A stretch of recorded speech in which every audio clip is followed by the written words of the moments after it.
अस्सलाम dear students, welcome to A G knowledge academy. पिछले lecture में हमने बात की थी introduction to accounting, accounting versus accountancy and what is bookkeeping पे।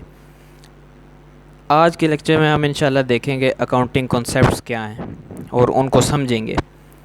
हमने कहा था कि हमारी कुछ अकाउंटिंग टर्म्स भी डिस्कस होनी है, वो इंशाल्लाह अगली वीडियो में मैं आपके लिए लेके आऊँगा। आज जो हम कॉन्सेप्ट पे बात करने जा रहे हैं उसमें सबसे पहला हमारे पास जो अकाउंटिंग कॉन्सेप्ट है वो है सेपरेट एंटिटी कॉन्सेप्ट। लॉ की बुक्स में आप इसको देखेंगे तो इसको सेपरेट लीगल एंटिटी कहा जाता है। ये कॉन्सेप्ट क्या कहता है? ये कॉन्सेप्ट कहता है कि कंपनी की सेपरेट लीगल एंटिटी है। अब आप सोच रहे होंगे कंपनी की कैसे सेपरेट लीगल एंटिटी हो सकती है या कंपनी की क्या लीगल एंटिटी हो सकती है। तो लॉ ये कहता है जिस तरह कंपनी के ओनर्स की, हालांकि कंपनी को तो रन तो ओनर्स कर रहे होते हैं, कंपनी बजाते खुद तो नहीं चल सकती, उसको ओनर्स की ज़रूरत होती है चलने के लिए। लेकिन लॉ कहता है कि कंपनी की सेपरेट लीगल एंटिटी है, जिस तरह उसके ओनर्स की सेपरेट लीगल एंटिटी है उसी तरह कंपनी की सेपरेट लीगल एंटिटी है। इसकी मैं आपको थोड़ी सी एग्जांपल देता हूँ। अब कंपनी में एसेट्स पड़े हैं तो आप ये नहीं कह सकते कि ये वाला एसेट फ़लाने शेयर होल्डर का है, ये वाला एसेट फ़लाने शेयर होल्डर का। आप कहेंगे ये एसेट्स इस कंपनी के हैं, तो कंपनी की मलकियत होगी तो कंपनी की एंटिटी बन गई, लीगल एंटिटी ज़ाहिर हो रही है। एक और जनरल एग्जांपल मैं इसकी देता होता हूँ कि फॉर एग्ज़ाम्पल आप कस्टमर हैं जैज़ के, लेट से ये मैं लिख रहा हूँ ताकि आपको याद रहे। जैज़ के आप कस्टमर हैं, इनके आपने जैज़ कैश में फ़र्ज़ कर लें 100,000 डिपॉज़िट कराए थे, रखे हुए थे। अब हुआ ये कि आपके अकाउंट में से सडन ट्रांजैक्शन हो गई, आपके अकाउंट में से 100,000 में से 10,000 लेस हो गए, आपको इसके बारे में कुछ नहीं पता, आपने कोई ट्रांजैक्शन नहीं की, ये सडन ख़ुद से ही ट्रांजैक्शन हो गई। आपने कॉल की, आगे से बंदे ने उठाई, उसका नाम था उज़ैर। उज़ैर ने कहा हम आपको चेक करके बताते हैं, लेकिन काफ़ी दिन गुजर गए, कोई रिस्पांस नहीं आया। अब आप सोच रहे हैं कि मैं इनके ख़िलाफ़ सूट फाइल करूंगा, इनको सू करूंगा। तो आप उज़ैर के ख़िलाफ़ केस करेंगे? हरगिज़ नहीं, आप जैज़ के ख़िलाफ़ केस करेंगे। जिस तरह हम किसी दूसरे बंदे के ख़िलाफ़ केस करेंगे, इस तरह इस केस में आप पूरी कंपनी के ख़िलाफ़ केस कर रहे हैं, गोया कि इसकी अपनी सेपरेट एंटिटी है। तो ये कॉन्सेप्ट है सेपरेट लीगल एंटिटी का। दूसरा हमारे पास कॉन्सेप्ट है गोइंग कंसर्न। ये कॉन्सेप्ट कहता है कि कंपनी जो रन हो रही है वो फोरसीएबल फ्यूचर के लिए रन होगी। अब ये क्या चीज़ होती है? इसमें जो की वर्ड आपने याद रखना है फोरसीएबल फ्यूचर। ये जो छोटे छोटे वर्ड होते हैं ना, एग्जामिनर इन्हीं के मार्क्स देता है, तो ये आप अपनी डेफिनेशन में लाजमी लिखा करें। कुछ स्टूडेंट्स की ये भी गलती है कि वो कहते हैं कि बुक की रटी रटाई डेफिनेशन जब तक हम नहीं लिखेंगे हमारे मार्क्स नहीं आएंगे। ये भी गलत है। होता ये है कि ये कुछ की वर्ड्स होते हैं, एग्ज़ामिनर ये चीज़ें चेक करता है। तो कंपनी फोरसीएबल फ्यूचर के लिए काम करेगी, ये हमारा गोइंग कंसर्न कहता है। इसकी मैं सादी सी एग्जांपल देता होता हूँ कि आपने एक कंपनी खोली, चलो वो बात अलग है कि वो एक पार्टनरशिप की टाइप होती है जो छोटे से पर्पस के लिए खुली होती है, हम उसकी नहीं बात कर रहे, हम आम कंपनी की बात कर रहे हैं।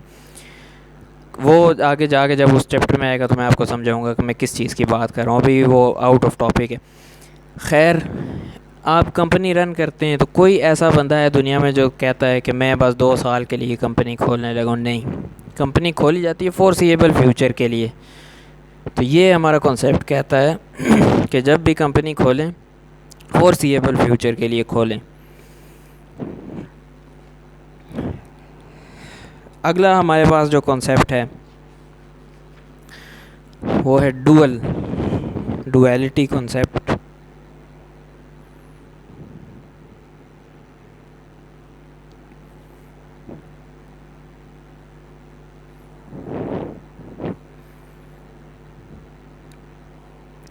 इस कॉन्सेप्ट को अक्सर लोग डुअल एस्पेक्ट कॉन्सेप्ट भी कहते हैं।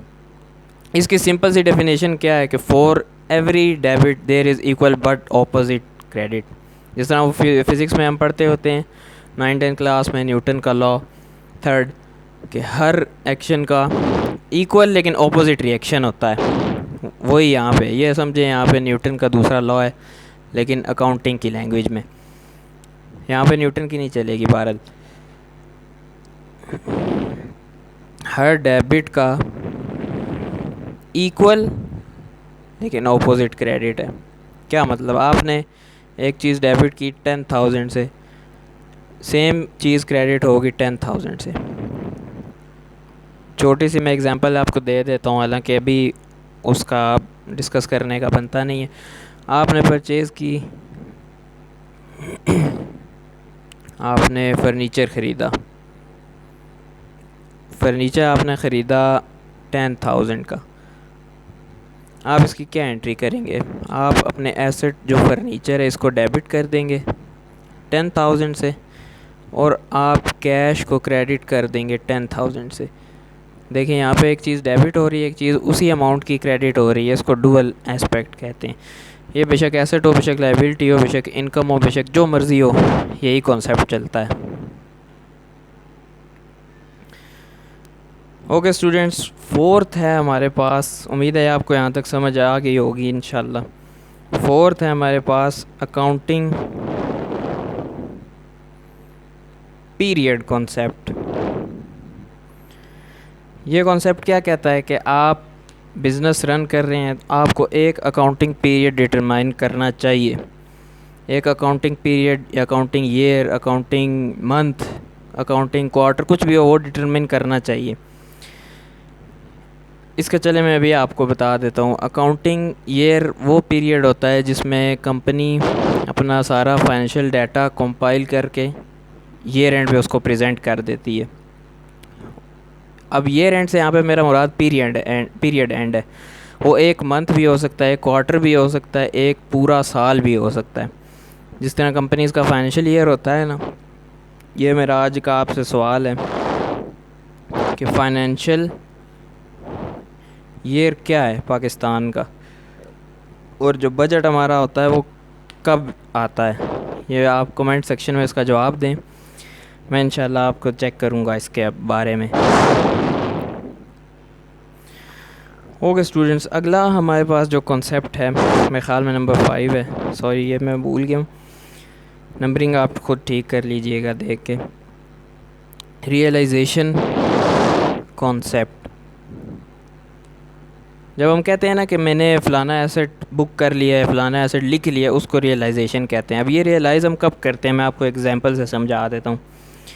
दो बंदे हैं, ए है और बी है। बी बिज़नेसमैन है, ये कस्टमर है।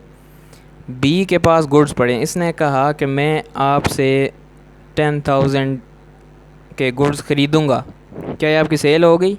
नहीं सेल हो गई।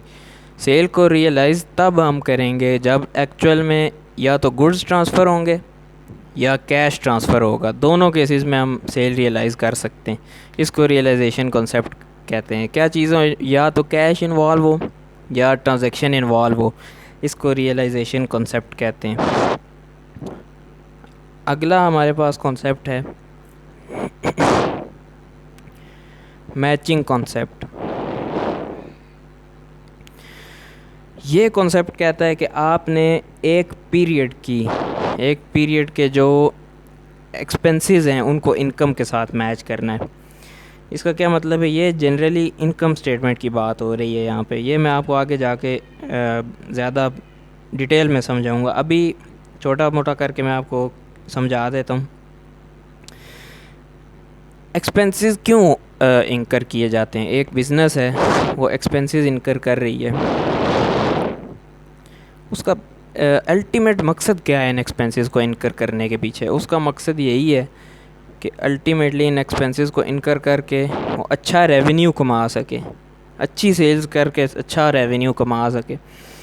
तो मैचिंग कॉन्सेप्ट ये कहता है कि एक अकाउंटिंग पीरियड के रेवेन्यू, जो मैंने इनकम का वर्ड इस्तेमाल किया था वो रेवेन्यू है, एक पीरियड के रेवेन्यू उसी पीरियड के एक्सपेंसेस के साथ मैच होने चाहिए, तब आपका प्रॉफिट निकलेगा। ये आपका मैचिंग कॉन्सेप्ट कहता है।